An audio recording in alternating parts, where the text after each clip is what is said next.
네, 안녕하세요. 저는 세무사 최재혁입니다. 저는 상속과 증여를 전문으로 하고 있는데 그 상속세 신고 상담을 일주일에 한 3-4번 정도 하고 있다 보니까 이 공통적으로 물어보시는 게 동일하시더라고요. 그러니까 오늘은 상속세 상담 시 가장 많이 물어보는 질문 5가지를 말씀드리겠습니다. 영상 끝부분에는 상속세 신고 수수료 부분도 있으니까 끝까지 영상 시청 부탁드리겠습니다. 첫 번째는요, 세무사님, 부모님 재산이 땡땡땡 정도인데 세금이 얼마 정도 나올까요? 아무래도 이게 저를 찾아오신 이유 중 가장 큰 부분이 이 세금일 테니까 상속으로 인한 세금이 얼마나 발생하는지를 가장 많이 물어보십니다. 간단하게 상속세를 계산하는 방법을 알려드리겠습니다. 먼저 부모님 중에 한 분이 사망을 하는 경우에는 최소 10억 원의 공제가 가능하고요. 나머지 한 분이 사망을 하는 경우에는 최소 5억 원의 공제가 가능하니까 만약 돌아가신 피상속인의 재산이 40억 원이라고 가정을 한다면 부모님 중에 한 분이 사망을 했다면 최소 10억 원을 공제해주니 이 40억 원에서 10억 원을 차감한 후 남은 30억 원에 대해 상속세 세금이 발생할 겁니다. 그 상속세 세율을 제가 띄워드릴 텐데 상속세 세율을 본다면 30억 원에 대한 세율은 40%이고 누진 공제가 1억 6천만 원이니까 30억 원 곱하기 40% 마이너스 1억 6천만 원을 하면 10억 4천만 원이 상속으로 인한 납부해야 할 세금입니다. 나머지 한 분이 동일하게 상속재산을 40억 원을 남기고 사망을 한다면 최소 5억 원만 공제를 해주니까 40억 원에서 5억 원을 차감한 35억 원에 대해 상속세 세금이 발생을 합니다. 그러니까 세율표를 다시 보면 50%의 세율에 해당하고 누진 공제는 4억 6천만 원이니까 35억 곱하기 50% 마이너스 4,600만 원 하면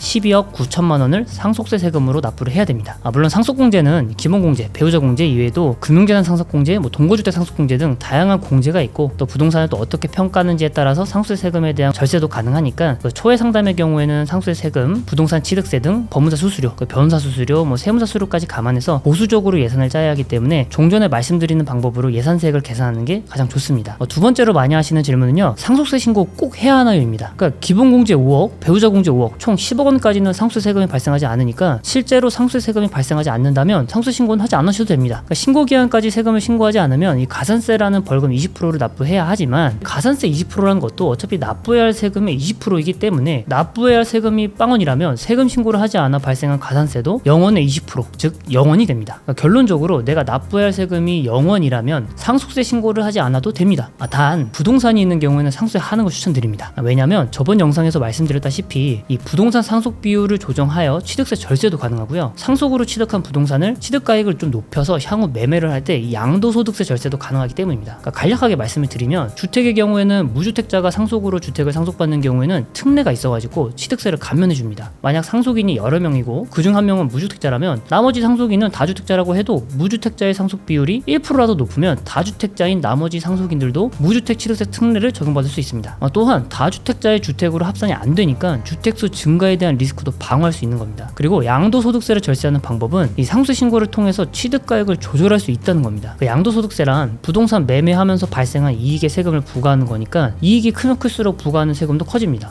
예를 들어서 1억 원에 취득한 부동산을 5억 원에 팔았다라고 하면 차액 4억 원에 대해 세금이 부과가 되는데 이 세율표를 보면 이익이 4억 원인 경우에는 40%에 해당하는 세금을 납부해야 되는 걸 알 수 있습니다. 그러니까 아버지의 상속재산으로는 수십 년 전에 1억 원에 취득한 토지가 있는데 현재 기준 시가는 5억, 감정평가는 7억, 실제 시세는 10억이라고 가정을 해보면 실제 시세로 신고를 한다 하더라도 상속재산이 10억 원 이하이기 때문에 상속세 세금은 발생하지 않을 수 있습니다. 그런데 만약 상속세 신고를 하지 않는다면 이 상속으로 취득한 가액은 기준 시가인 5억 원으로 보아서 추후 토지를 10억 원에 매매한다면 차액 5억 원에 대한 양도소득세 신고를 해야 됩니다. 상속재산이 10억 원이 넘지 않아도 상속세 신고를 진행하여 토지에 대한 가액을 감정평가가인 7억으로 상속세 신고를 한다면 상속재산은 10억 원이 넘지 않아 상속세 세금은 발생하지 않는데 그 후 토지를 10억 원에 매매를 했을 때 토지 감정평가가액 7억 원, 차액 3억 원에 대해서만 양도소득세를 납부하시면 됩니다. 그러니까 두 세금의 차이는 차액이 5억 원인 경우 세금이 1억 7,400만 원이고요. 차액이 3억 원인 경우는 세금이 9,400만 원이니까 약 8천만 원 가량 차이가 발생하는 겁니다. 근데 만약 상속세 신고 기한 이내의 토지를 10억 원에 매매한다면 이 상속으로 취득한 토지의 가액은 10억 원이 되니까 상속세는 발생하지 않고 또 10억 원에 취득한 토지를 10억 원에 매매하는 거니까 양도소득세 또한 발생하지 않습니다. 즉 상속세 0원, 양도소득세 0원이 됩니다. 결론적으로 상속세 세금이 발생하지 않더라도 전문가 상담 통해서 상속세뿐만 아니라 취득세, 양도소득세 등의 또 다양한 세금에 대한 절세 방법을 알아보신 후에 결정을 하시기를 추천드립니다. 세 번째는 부모님이 돌아가시기 전에 미리 받은 재산이 있는데 상속세 신고 시 포함되나요? 입니다. 상속 개시일로부터 10년 이내에 상속인에게 증여한 재산, 또 5년 이내에 상속인 이외의 자에게 증여한 재산이 있으면 상속재산으로 포함시키셔야 됩니다. 그러니까 증여세 신고를 하지 않았더라도 상속재산으로 포함이 됩니다. 그래서 상속세 준비를 10년 단위로 하는 이유이기도 하는데요. 여기서 집중해야 되는 부분은 상속인 이외의 자에게는 5년간의 증여재산만 합산한다는 겁니다. 그러다 보니까 저도 절세 컨설팅을 진행할 때 많이 이용하는 방법인데, 상속세 절세 컨설팅을 너무 늦게 준비하시려고 하시는 분들의 경우에는 10년이라는 시간이 좀 길게 느껴지는 경우가 있습니다. 그러니까 이런 경우에는 상속인이 아닌 며느리나 사위 혹은 손주들에게 증여를 해서 상속 개시일 전 5년 이내에만 증여를 합산하는 겁니다. 그러니까 며느리, 사위, 손주 등은 상속인이 아니기 때문에 증여한 재산을 5년만 합산합니다. 그러니까 증여 후에 5년이 지나고 사망을 하면 상속재산으로 포함이 되지 않기 때문에 이 상속세 절세가 가능한 겁니다. 그럼 10년 이내에 상속인에게 증여한 내역은 무조건 신고를 해야 되냐고 많이 여쭤보시는데요. 상속세 신고의 경우에는 이 신고뿐만 아니라 이 상속세 세무조사까지 같이 진행하는 경우가 거의 태반입니다. 물론 재산가액이 10억 원 이하인 경우에는 조사까지 진행할 확률이 좀 낮으나 재산가액이 10억 원을 초과한다면 세무조사까지도 좀 준비를 하셔야 됩니다. 그러다 보니까 결론적으로 10년 이내에 증여한 부분에 대한 신고를 하지 않고 세무조사할 때 발각이 된다면 이 가산세가 추가적으로 발생하기 때문에 개인적으로는 권해드리진 않습니다. 네 번째는 상속재산을 분할하려 하는데 꼭 동일한 비율로 분할해야 되나요?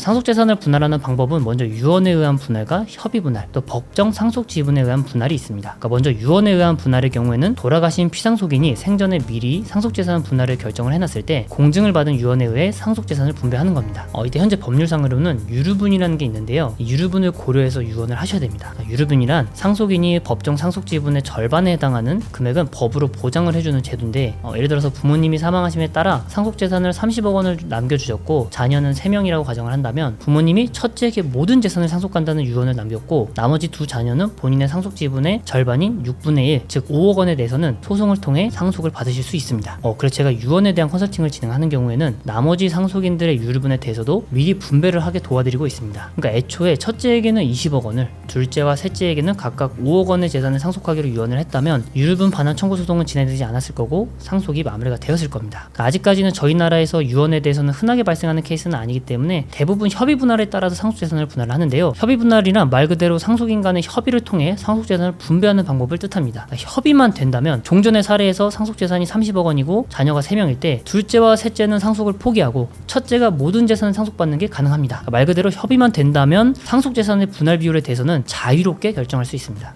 마지막으로 이 법정 상속 지분 비율대로 분할하는 방법인데, 이 협의가 잘 이루어지지 않는 경우에는 상속재산 분할에 대한 소송이 이루어지는 경우가 많은데요. 이 법으로 정해진 비율에 따라 상속재산을 분할해야 합니다. 그러니까 법으로 정해진 비율은 배우자의 경우에는 1.5, 자녀의 경우에는 1을 비율을 갖습니다. 그러니까 만약 배우자와 자녀 3명인 상속인이라면 배우자는 33%, 자녀는 한 명당 22%의 비율로 상속을 받는 겁니다. 다섯 번째는 모든 상속인들이 궁금해하는 부분입니다. 바로 상속세 신고 수수료인데요. 상속세 신고 수수료의 경우 세무사무실마다 금액의 차이가 천차만별입니다. 아무래도 세금 신고에 대한 수수료의 경우 법으로 정해져 있지 않기 때문인데요. 실제 제가 결정한 상속세 신고 수수료는 200만 원이었는데 다른 세무사님이 결정한 수수료는 50만 원이었던 정도 있었고요. 500만 원이었던 적도 있었습니다. 이렇게 세무사마다 신고 수수료가 차이가 발생하는 이유가 무엇일까요? 제가 개인적으로 생각하기로는 50만 원을 말씀하신 세무사님 경우에는 상속세 신고를 좀 여러 번 경험해보지 않아서 이 경험차 저렴하게 신고를 해보자라고 생각하셨을 것 같고요. 저도 개업을 한 지 얼마 되지 않았을 때에는 놀면 뭐하나 하나라도 더 일을 해야지 라고 공부하는 생각으로 수수료를 저렴하게도 진행을 했었습니다. 다른 세무사님 경우에는 아마 상속세 신고 수수료에 상속세 조사 수수료까지 한 번에 받았을 수도 있습니다. 근데 저는 개인적으로 상속세 조사가 언제 나올지 모르기 때문에 신고 수수료와 조사 수수료는 별도로 받고 있지만, 이 상속세 조사가 나온다고 확실하게 생각되시는 세무사님의 경우에는 상속세 세무조사 수수료까지 상속세 신고 당시 받으시는 분들도 계십니다. 그러면 상속세 신고 수수료는 얼마여야 적당할까요? 아무래도 세무사님의 역량에 따라 금액의 차이는 발생할 수 있다라고 생각을 합니다. 예를 들어서 1년에 상속세 신고를 한두 건 신고를 하는 세무사와 매주 한두 건의 신고를 하는 세무사의 수수료는 차이가 발생해야 된다고 생각을 합니다. 다른 세무사님들의 정확한 수수료 체계는 제가 모르겠으나 저 같은 경우에는 상속세 신고 수수료는 최저 50만 원부터 상속세 재산가액의 0.3%를 기준으로 하고 있습니다. 물론 통장 내역을 다른 상속인들보다 정말 비교할 수 없을 정도로 많은 경우에는 제가 추가 수수료를 요청드리기도 하는데요. 그렇게 많은 케이스는 아니고요. 기본적으로 재산가액의 0.3%를 청구하고 있습니다. 저 같은 경우에는 상속세만을 전문으로 하고 있고요. 매주 두세 건의 상속세 상담을 진행하고 있으며 한두 건의 상속세 신고를 진행하고 있습니다. 그러나 상속세 상담의 경우에는 무료로 진행하고 있으니까 아래에 나와 있는 네이버 모두를 통해서 예약을 남겨주시면 제가 직접 연락드리도록 하겠습니다. 감사합니다.